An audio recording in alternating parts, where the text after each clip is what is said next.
પ્રકરણ 11 બળ અને દબાણ વિશે આપણે ચર્ચા કરીશું, એના વિશે ભણીશું। તો કે બળ એટલે શું? તો બળ એટલે ધક્કો કે ખેંચાણ। ધક્કો કે ખેંચાણ કોઈ પદાર્થ ઉપર, હવે આ પુસ્તક પડ્યું છે ટેબલ ઉપર, તો એ આપોઆપ ગતિ કરતું નથી, એની ઉપર આપણે બળ લગાડીએ છીએ તો એક જગ્યાએથી બીજી જગ્યાએ જાય છે, ત્યારે ગતિમાં આવે છે। બોલને આપણે ગતિ કરાવવું છે તો બોલ ઉપર બળ લગાડીએ છીએ ત્યારે એ ગતિ કરે છે।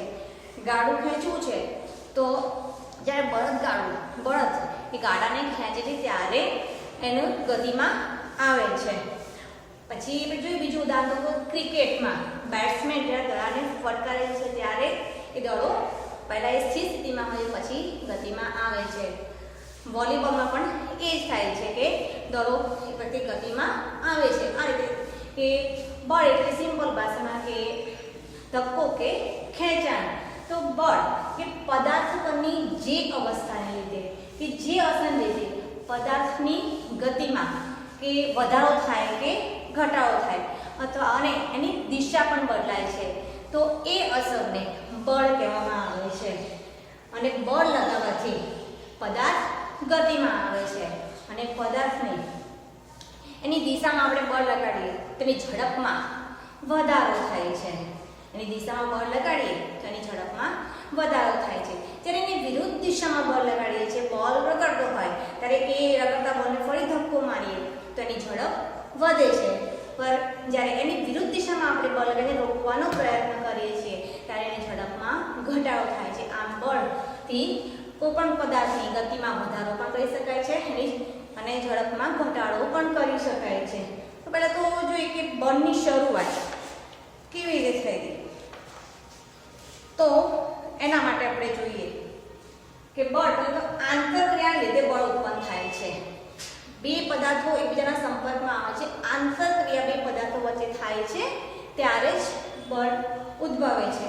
તો આપણે સિમ્પલ ઉદાહરણ જોઈએ કે આંતરક્રિયા દ્વારા બળ કેવી રીતે ઉદ્ભવે છે। માની લો કે એક કાર ઊભી છે, જે કાર સ્થિર સ્થિતિમાં છે અને એની પાછળ એક માણસ ઊભો છે, એ કારને હાથ લગાવતો નથી, અડતો નથી, તો એ કાર શું આપોઆપ ગતિમાં આવી શકશે ખરા? તો કે ના।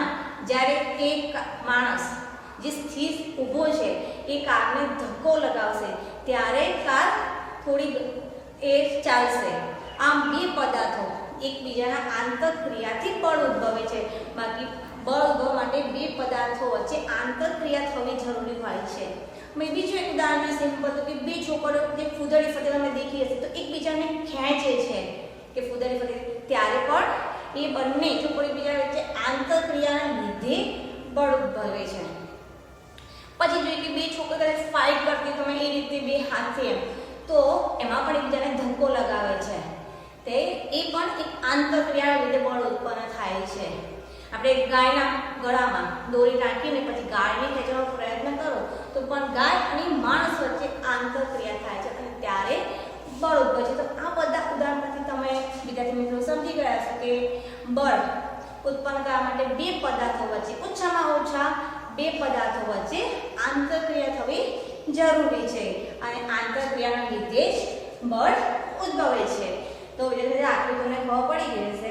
હવે આગળ જોઈએ તો કે બળની શરૂઆત, કે બળ એની શરૂઆત એ છે કે એક પદાર્થ ઉપર બે બળો, એક પદાર્થ ઉપર બે બળો એક જ દિશામાં લાગે તો એનું પરિણામી બળ એ બે બળોના સરવાળા જેટલું મળે છે, બે બળોના સરવાળા જેટલું મળે છે। તો F = F1 + F2 જ્યારે એક જ દિશામાં લગાવવામાં આવે છે બળ ત્યારે એનું પરિણામી બળનું મૂલ્ય બે બળોના સરવાળા જેટલું મળે છે અને જ્યારે પદાર્થ પર વિરુદ્ધ દિશામાં બે બળ લગાવવામાં આવે છે ત્યારે એ બળના તફાવત જેટલું એનું મૂલ્ય મળે છે।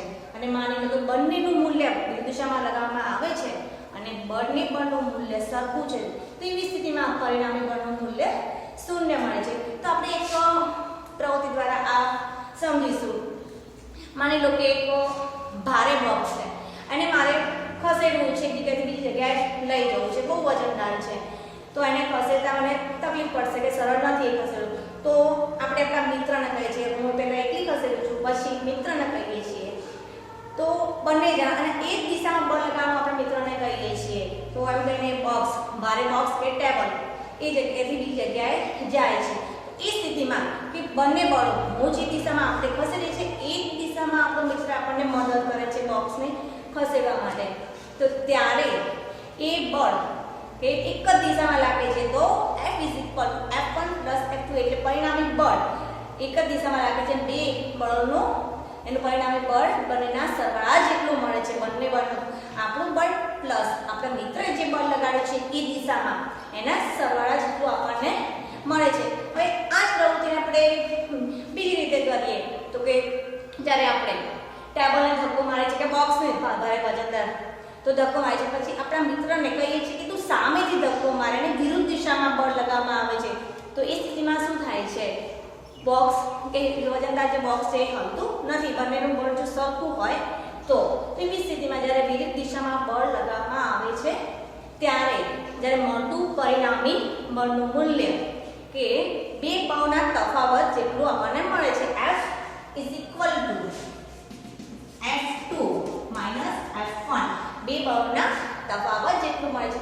માની લો કે આપણે આ સાઈડ ધક્કો મારીએ છીએ અને વિરુદ્ધ દિશામાં આપણો મિત્ર ધક્કો મારે છે અને બંનેનું બળ સમાન લાગે છે તો પરિણામી બળ આપણને 0 મળે છે.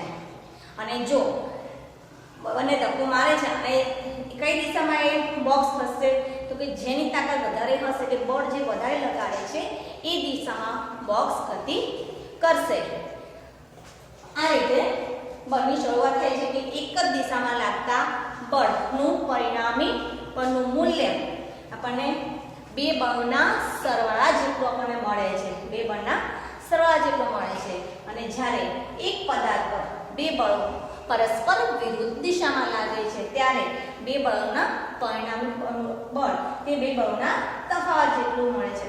અને આ બળની માત્રા એના મૂલ્ય વડે દર્શાવવામાં આવે છે. એના મૂલ્ય વડે દર્શાવવામાં આવે છે. અને જો બળનું મૂલ્ય કે દિશા બદલાય તો એની અસર પણ બદલાય છે. તો હવે આપણે નવા ટોપિક ઉપર જઈશું કે બળ. હવે પદાર્થની ગતિની અવસ્થા બદલી શકે છે. આપણે બળ લગાડીએ છીએ તો એની અવસ્થા કે સ્થિર પદાર્થ હોય તો એ ગતિમાં આવી શકે છે અને ગતિમાન પદાર્થ પર બળ લગાડીએ તો એની ઝડપમાં વધારો થઈ શકે છે અને જો વિરુદ્ધ દિશામાં બળ લગાડીએ તો એની ઝડપમાં ઘટાડો પણ થઈ શકે છે અને એની દિશા પણ બદલાઈ શકે છે. તો એની ગતિની અવસ્થા પદાર્થની ગતિની દિશામાં બળ લગાડીએ તો ઝડપ વધે છે અને વિરુદ્ધ દિશામાં બળ લગાડીએ તો ઝડપ ઘટે છે. તો આપણે એને એક પ્રવૃત્તિ દ્વારા સિમ્પલ ઉદાહરણ દ્વારા શીખીએ કે એક આપણે બોલ લઈએ, આપણી પાસે બોલ છે, એને સમતલ સપાટી કે ટેબલ ઉપર મૂકી અને ધીમેથી એને આપણે ધક્કો મારીએ છીએ અને પહેલાં તે બોલ સ્થિર સ્થિતિમાં હતો, પછી આપણે જ્યારે એને પર બોલ લગાડીએ છીએ ધક્કો મારીએ છીએ ત્યારે એ બોલ સ્થિર સ્થિતિમાંથી ગતિમાં આવે છે અને ફરીવાર એ બોલને આપણે બીજી વખત ધક્કો મારીએ તો ગતિમાન બોલ ગતિમાં તો આવી ગયો છે પણ ફરી ધક્કો મારીએ તો એની ઝડપમાં વધારો થાય છે.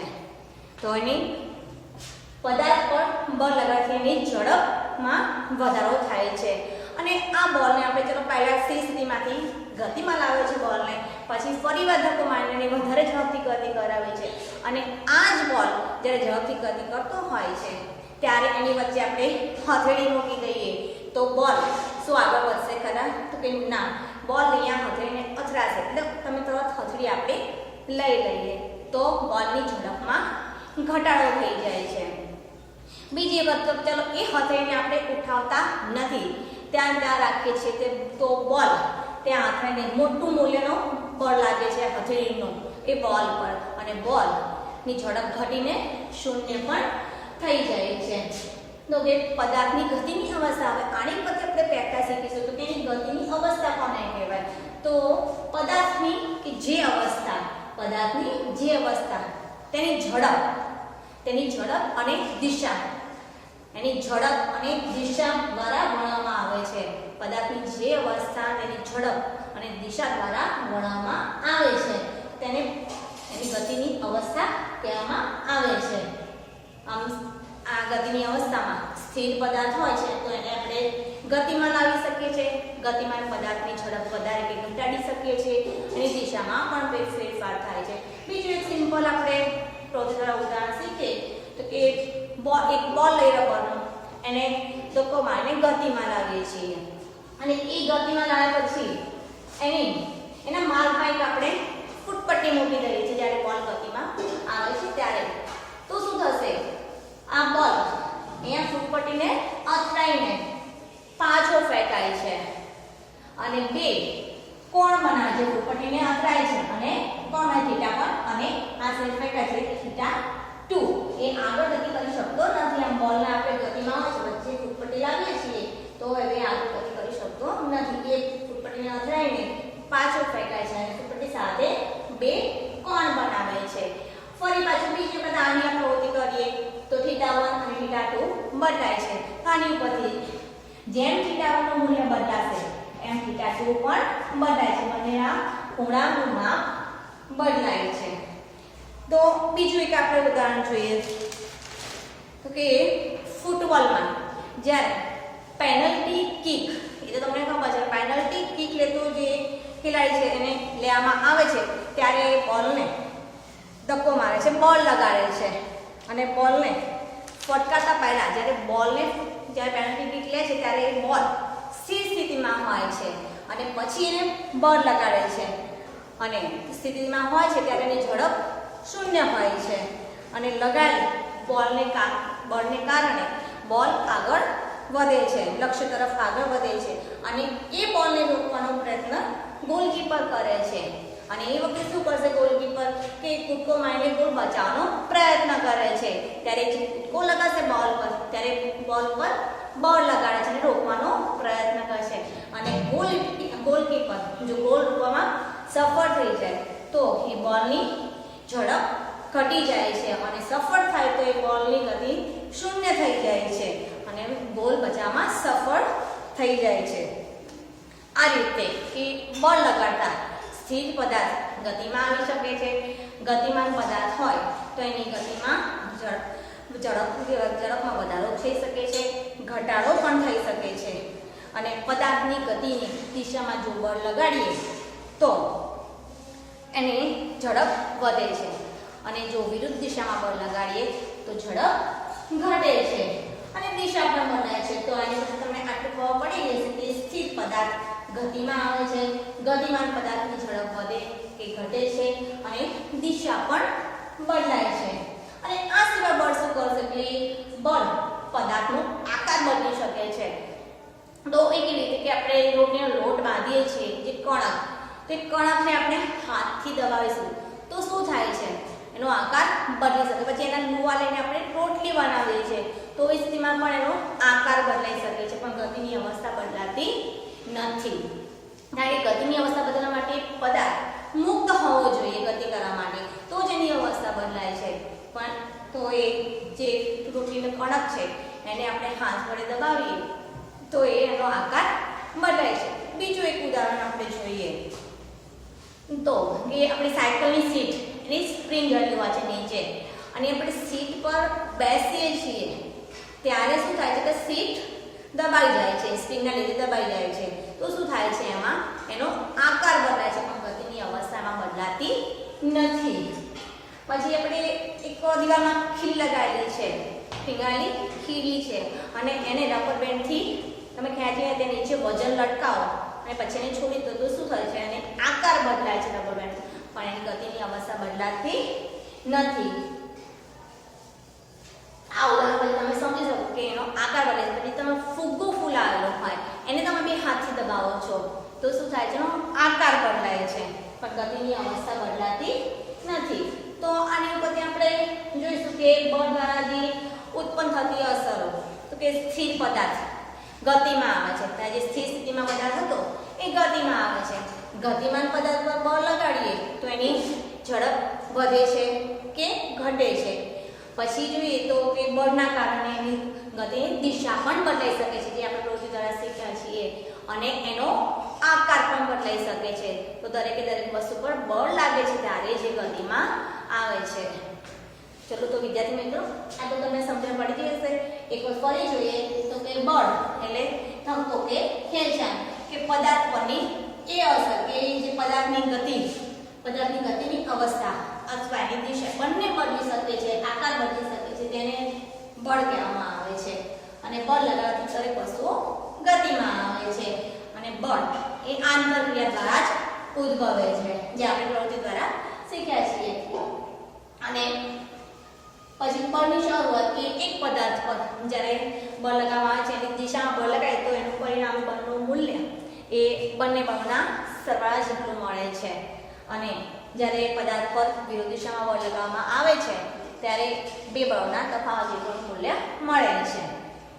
પછી છે ગતિની અવસ્થા કે એ અવસ્થા કે જેમાં પદાર્થની જે અવસ્થામાં તેની ઝડપ અને દિશા દ્વારા વળાવવામાં આવે છે એને પદાર્થની ગતિની અવસ્થા કહે છે.